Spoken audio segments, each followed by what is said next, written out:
WWE Fastlane 2019 match card and results. The New Day versus Rusev and Shinsuke Nakamura. The winners of this match, The New Day.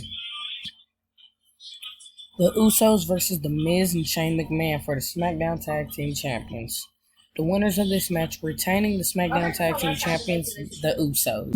Asuka versus Mandy Rose for the SmackDown Women's Champion. The winner of this match retaining her SmackDown Women's Champion, Asuka. Ricochet and Aleister Black versus The Revival versus Chad Gable and Bobby Roode for the Raw Tag Team Champions. The winners of this match retaining the Raw Tag Team Champions, The Revival. R-Truth versus Rey Mysterio versus Samoa Joe versus Andrade for the United States Champion. The winner of this match and the new United States Champion, Samoa Joe.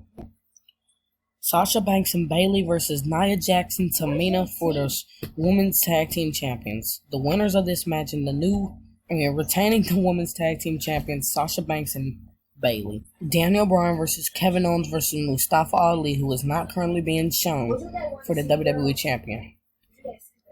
The winner of this match retaining the WWE Champion, Daniel Bryan. Charlotte Flair versus Becky Lynch. The winner of this match was Becky Lynch via disqualification. The Shield versus Drew McIntyre, Bobby Lashley, and Baron Corbin. The winner of this match was The Shield. Thank you for watching this video. I hope you guys enjoyed. Like, comment, and subscribe, and I'll see you in WrestleMania 35 results.